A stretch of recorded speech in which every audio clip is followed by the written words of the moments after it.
Coucou tout le monde, je suis heureuse de vous retrouver aujourd'hui pour la présentation finale de mon album Fantasy World. Alors c'est une collection d'Antonis, je vous le rappelle, qui travaille chez Stamperia. Donc voilà pour la couverture. Donc on a ce joli fermoir comme ça en forme de petit papillon. Donc on lève son petit cul et puis on ouvre comme ça. J'ai utilisé le stone paper pour faire un effet faux cuir ici comme ça. Et j'ai attaché ça derrière avec 4 petites attaches parisiennes. Ici, j'ai mis de la pâte de structure. Donc là, c'est pareil. J'en mets aussi un petit peu partout dans l'album. C'est la pâte... c'est la Lunar Past qui est juste là. C'est la Lunar Past en couleur Gold Rush. Celle-là. Voilà. Et je l'utilise avec le pochoir de la collection. Je vous le montre bien sûr dans la vidéo. C'est celui-là, mais celui avec le train en fait ici. Et vous pouvez utiliser ce que vous voulez bien entendu. J'utilise ce moulage-là avec la cream paste. Donc le moule, il est parfait pour être utilisé avec de la cream paste. Il faut juste pas en mettre de trop pour que ça sèche correctement. Donc ici j'ai rajouté du glossy sur les pétales de la rose, ça brille, et j'en ai mis un peu aussi sur les épines. La tranche elle est comme ça, donc j'ai mis ici le cadre et j'ai pas fermé pour qu'on puisse glisser une photo. Et puis ici on a une jolie rose. Ici on a le papier qui fait un effet déchiré ici sur le côté avec toujours cette petite déco avec la pâte de structure, qui est vraiment très très belle. Ensuite ça s'ouvre comme ça et sur la couverture ici on a une grande pochette avec un grand espace photo. Donc déjà grand espace photo pour mettre pas mal de choses. Voilà, on glisse à l'intérieur. Ici c'est de la déco et ici on peut glisser quelque chose derrière le lecteur. C'est fait exprès. Ensuite, cette première page. Alors, elles n'ont pas été collées dans l'ordre où je les ai faites. Ne vous inquiétez pas, c'est normal. Je vous l'explique dans la vidéo, dans la dernière vidéo. C'est parce que avec les poignées en métal, je voulais pas que ça se raccroche sur la page d'en face.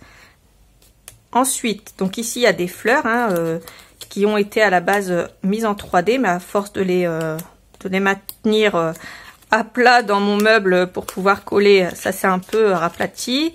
Mais on peut mettre du glossy dessus. Voilà. C'est ce que j'avais prévu de faire à la base. Je ne l'ai pas encore fait, je le ferai plus tard. Ici, on va mettre une photo à l'arrière de ce cadre. Et puis, comme je l'explique, si on veut, on peut mettre un aimant. Comme ça, on peut retirer et mettre une photo comme on veut. On peut changer la photo. Ça s'ouvre vers la droite. Donc ici, à gauche, j'ai mis un petite pince aimantée, comme ça. Voilà. À l'intérieur, il y a 2 petits espaces photos. Ici, 2 espaces photos. Et ici, une pochette avec 2 grands espaces photos. On referme. Et à droite, on a une pince de nouveau comme ça. Avec 2 espaces photos ronds à l'intérieur. De nouveau, un petit carnet comme la gauche. Sauf que sur celui-ci, on a l'intérieur et l'arrière. Donc, on a 3 espaces photos. Et un grand espace photo. Comme ça, avec cette jolie déco en fond. Dans une pochette toute simple. Voilà. J'ai allié la simplicité et les pop-up dans cet album.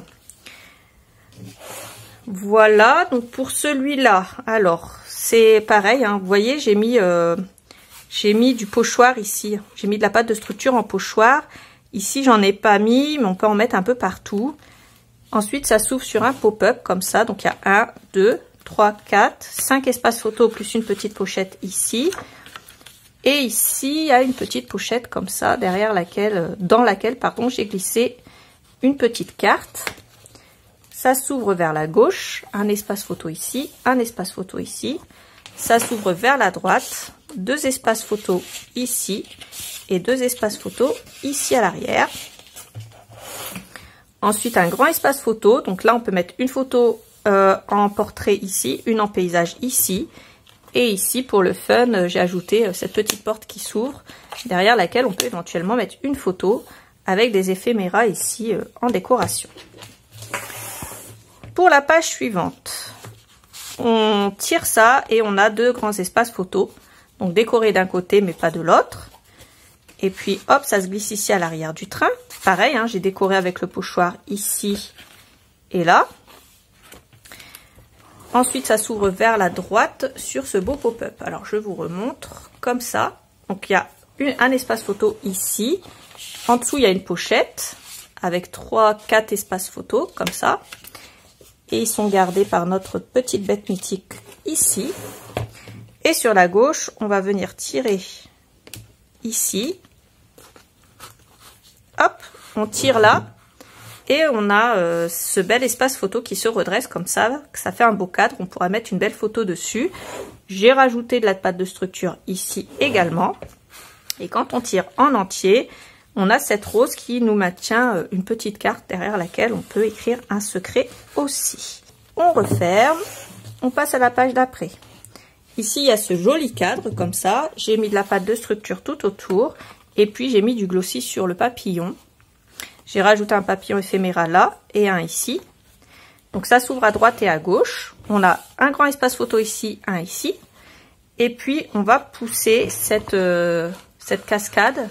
Et on a une jolie cascade interactive comme ça où on a énormément d'espace photo. Pour la page d'après, j'ai refait un carnet. Donc ça s'ouvre vers la droite et on a cette jolie femme qui apparaît. Ensuite, on a 1, 2, 3, 4, 5, 6 grands espaces photo. Comme ça. Ça s'ouvre vers la gauche. On a un espace photo ici si on veut. Et ici, derrière notre voyageur, on a 2 espaces photo. Et je l'ai décalé pour pouvoir faire un effet 3D comme si il était déjà parti. Ça s'ouvre vers la droite. Un pop-up avec 2 espaces photo ici et 4 espaces photo ici. On pourrait remettre du papier iguana ou du papier décor, suivant ce qui nous reste et ce qu'on a envie. Ici, j'ai mis un carnet, donc comme ça. Je l'ai décoré avec 2 éphéméras ici. Et puis, hors caméra, j'ai rajouté un éphéméra ici pour pouvoir retenir le carnet parce qu'il n'arrêtait pas de se barrer. Du coup, j'ai retiré la protection de derrière juste à droite et en bas pour coller ici. Et comme ça, je passe ceci à l'intérieur. Ensuite, ici, on ouvre les poignées. On a 2 petits espaces photo à gauche et à droite. On a la même chose en bas et un grand ici. Ça s'ouvre vers le bas et vers le haut. Donc vers le haut, on a un grand espace photo ici et on peut caler quelque chose à l'arrière. Et ici, c'est pareil, sauf qu'on peut caler quelque chose ici à l'arrière. Ici, on a une petite fente. J'ai décoré pareil hein, avec la pâte de structure. Une fente dans laquelle il y a 2 grands espaces photo. Et ici, une fente à gauche dans laquelle il y a 2 grands espaces photo. Et toujours décoré comme ça avec ma pâte de structure. Ensuite, ça s'ouvre vers le haut. Ici, une simple petite fente comme ça, mais décorée avec la pâte de structure. Et 4 jolis espaces photo. Et en bas, on a ici, on tire le train et on a 2 grands espaces photo comme ça. Et puis, ça ira directement à l'intérieur de notre cadre. Comme ça, ça fera joli. Donc voilà pour ce que j'ai fait ici. Et pour terminer, ici, on a cette déco-là comme ça. Ici, j'ai mis un petit mot. Une grande pochette qui fait toute la hauteur de la page. Donc avec un énorme espace photo ici. Voilà. Et ici, une deuxième pochette comme ça, un peu cachée. On a l'impression qu'elle va jusqu'en bas, mais non. Et là, on a un deuxième espace photo comme ça. Donc voilà pour cette présentation d'album. J'espère que cet album vous aura plu. Moi, ça m'a énormément plu de le faire. Je me suis bien amusée. Comme vous le voyez, on peut mettre de la pâte de structure partout dans l'album. Ça fait joli. Et puis, on peut s'amuser aussi avec du glossy, avec des pâtes de structure, plein de choses. Donc, voilà pour la présentation finale. On peut rajouter des fleurs ici, des fausses fleurs aussi en tissu. Vraiment, il y a vraiment pas mal de choses à faire pour cet album. J'espère, je croise les doigts que cet album vous aura plu. N'oubliez pas le code promo, je vous le mettrai ici en début de vidéo, hein, c'est Nina Fantasy, ça vous donne le droit à 10% sur toute la collection et vous avez encore une semaine pour l'utiliser après cette vidéo. N'oubliez pas de partager, de vous abonner de liker cette vidéo, ça me fera énormément plaisir. Moi, je vous fais plein de gros bisous et je vous dis à bientôt pour un prochain tuto. Salut!